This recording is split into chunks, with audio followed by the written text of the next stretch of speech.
We have Dr. Alex Neumeister, who is a working scientist, and among other things, Dr. Alex Neumeister, if I said it correctly.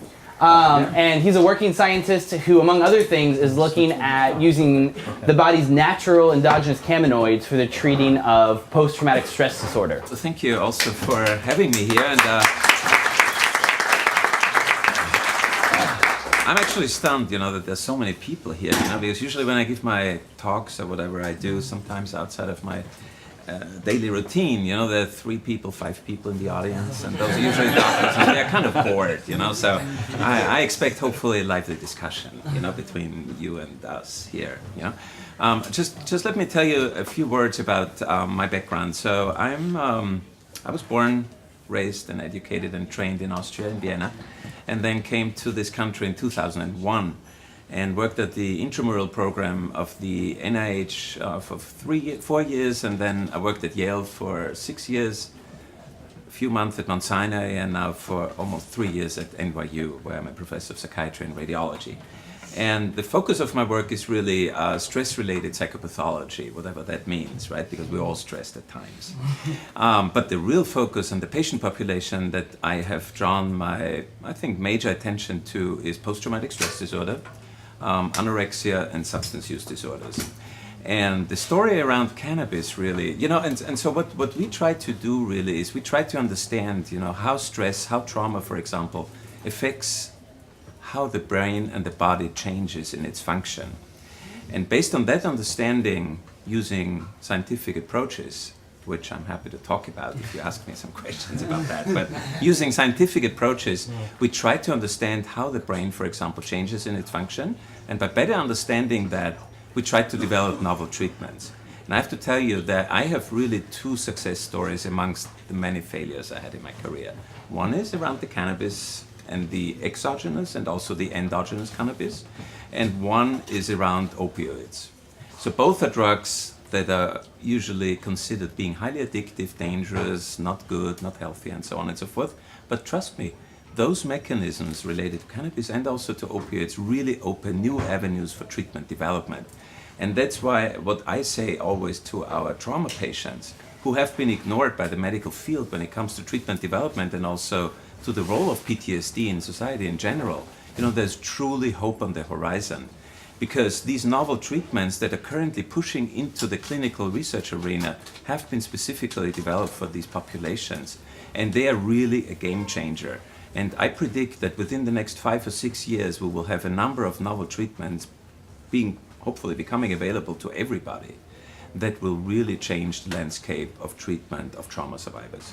And that's why I also took the opportunity to bring you some handouts, which you'll see on your on the table in the back, because we are always looking for those kind of courageous people who want to work with us. And what we do basically is we do brain imaging, so we take movies of how your brain works. We take these movies before we give you some treatment and after we give you some treatment.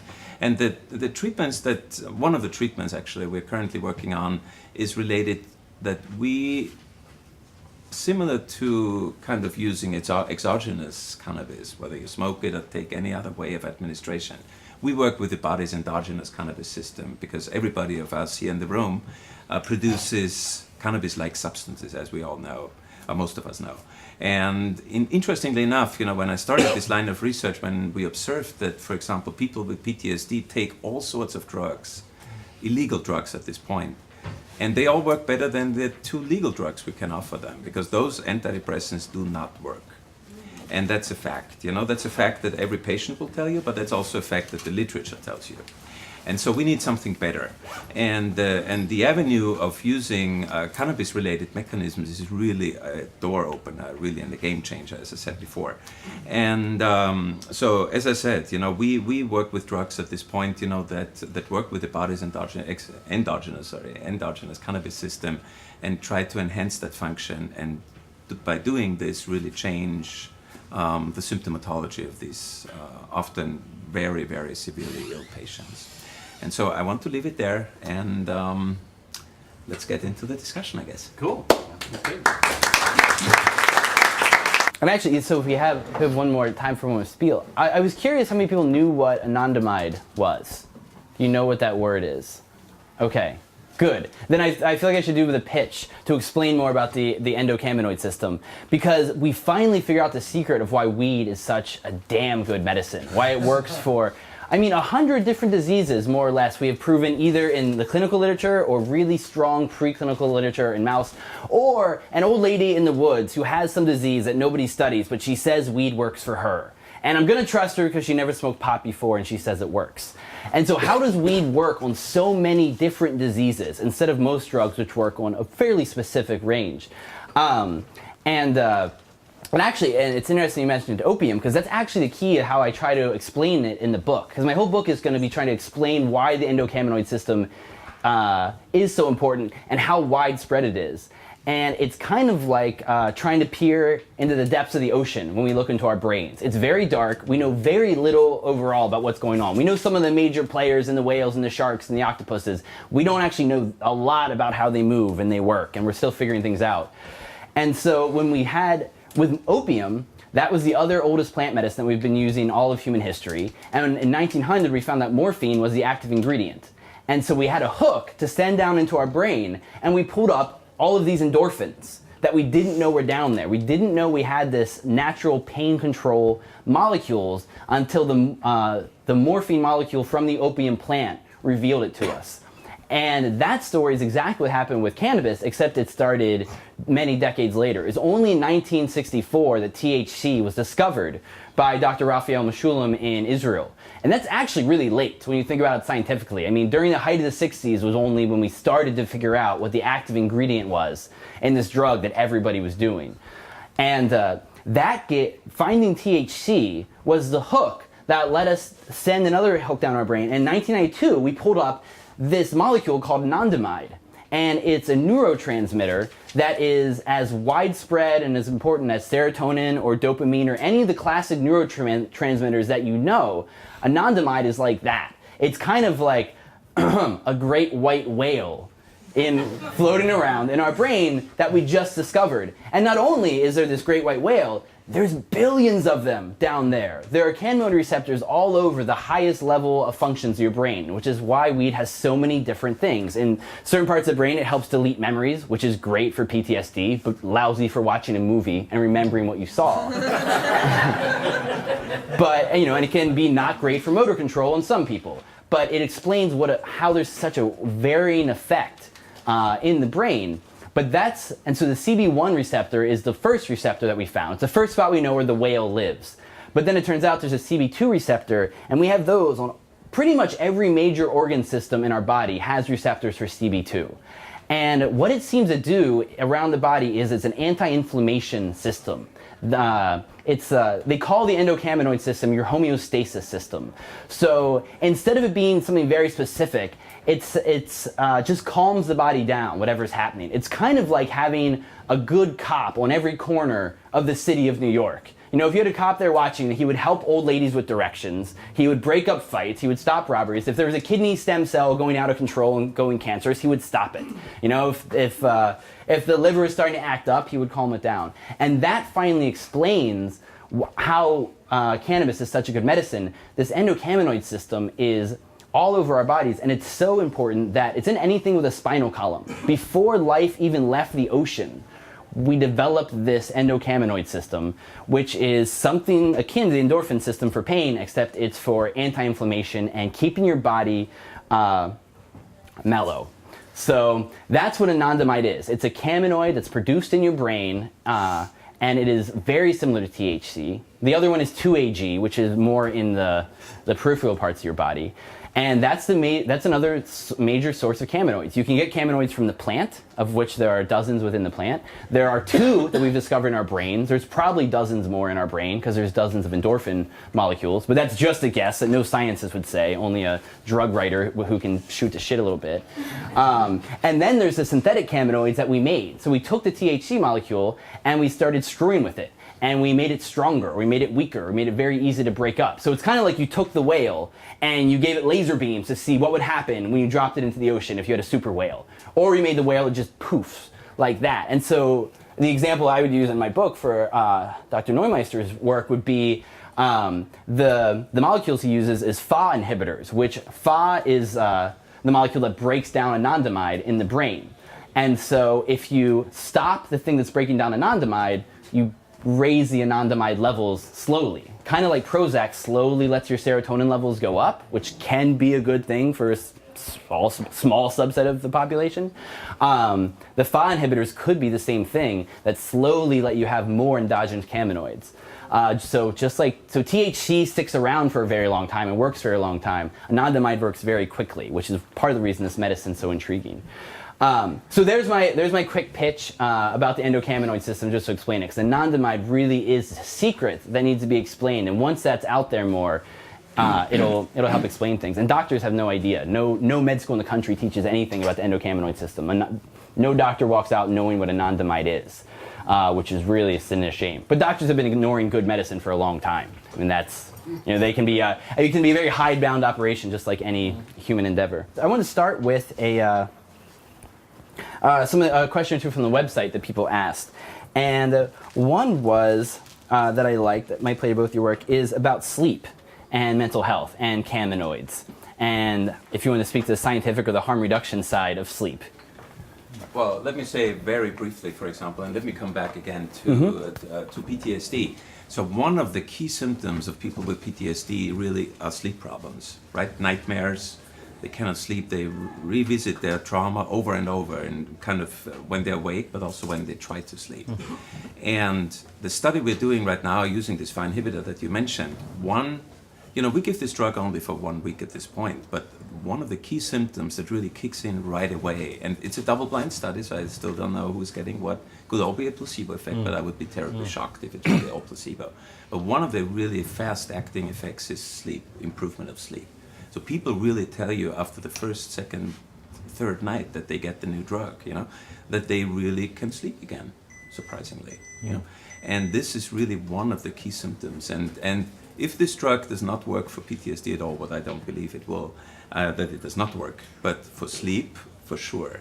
This is one of the key symptoms, and has no addiction potential, like all the other benzodiazepines that you find out there, even the atypical ones that industry tries to talk you into, that the new sleep medicines are all not addictive. That's all not true. Don't believe a word, right?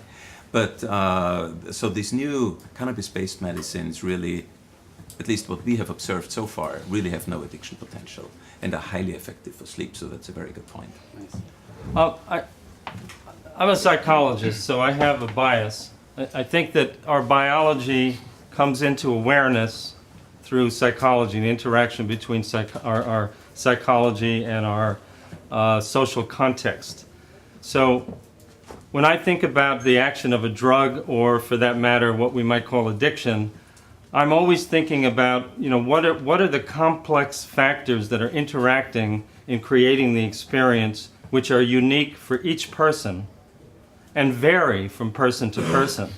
So I'm very worried. I find that we have a tendency on many sides of this debate to be overly biologically reductionistic, as if cannabis is going to change the brain in such a way that will be a panacea for PTSD. Well, no, because for some people it's not very helpful. In fact, for some people it intensifies anxiety and can itself be traumatizing. So, we need to be thinking about, and the idea of addiction, addiction potential. I think that substances have addiction potential in the way that they interact with a complex psychological and social dynamics. So that when we're trying to understand a particular problematic relationship to a drug, we need to create a space to try to tease all of those things apart. And that's really what a kind of harm reduction framework is designed to do, to help people look at, what are all these things that are interacting and creating this experience that I'm having. Leary talked about drug set and setting. Norman Zinberg wrote a wonderful book called Drug Set and Setting, which is really about the interaction of the pharmacology of a drug, the social meaning of that drug, and how it interacts with the unique characteristics of a person in a social environment. So things that can keep people, that can make, can disrupt sleep, can be lots and lots of different things. So I think that in making any decision about using a medication, we need to make it from, and I'm sure you agree with this, we need to make it from a very careful, individualized assessment of what's contributing to that problem, so that we can use the medicine in conjunction with a number of other interventions in a way that's going to be uniquely tailored to each person, and in collaboration with each person, which is another part of, I think, how we want to be administering medicine. In collaboration, not sort of from on high. No pun intended, right? That's a really good point about the malleability of effects with cannabis, because it's the one universal rule about cannabis is nobody reacts the same. And there's no disease that cannabis is a 100% thing on. Everybody, because you have so many different receptors all over the body, everybody has their own, whatever it works on, there's always a small subset that it doesn't. And that's part of the reason that the pharmaceuticalization of cannabis is actually going to be one of the best parts about it. I know that people hate big pharma, but when you're talking about really serious diseases like ALS or PTSD or MS, some of these synthetic cannabinoids might actually be better than weed itself, because weed might go to the brain and make you too stoned or might make your liver act up too much. But if you got a synthetic cannabinoid that was restricted and couldn't pass the blood-brain barrier, and in turn actually only activated CB2 receptors in your liver, it could be a much more effective medicine. Because there's some very safe ones out there for sleep specifically. This is a great trick. There's a drug called oleamide that you can buy on Amazon, and it is an endogenous cannabinoid that we already have in our brain. And we don't know much about it overall as far as how it works, but that's true for a lot of the drugs we do. But it's a great medicine for sleep. And when you buy it on Amazon, they send you a nice little one of those McDonald's Coke spoons. And you can just take 2 scoops, and it's great for putting you to sleep. And it's not quite getting stoned. It's kind of easier and warmer than getting stoned. And the gold star recommendation, if you know Hamilton Morris from Vice magazine, the drug writer, he says it's his favorite drug, which is saying something because that guy knows drugs. He's tried more than all of us put together, maybe. Actually, no, not in this room. And not in this real room. Never mind, looking back at the faces, I forget. Here I am.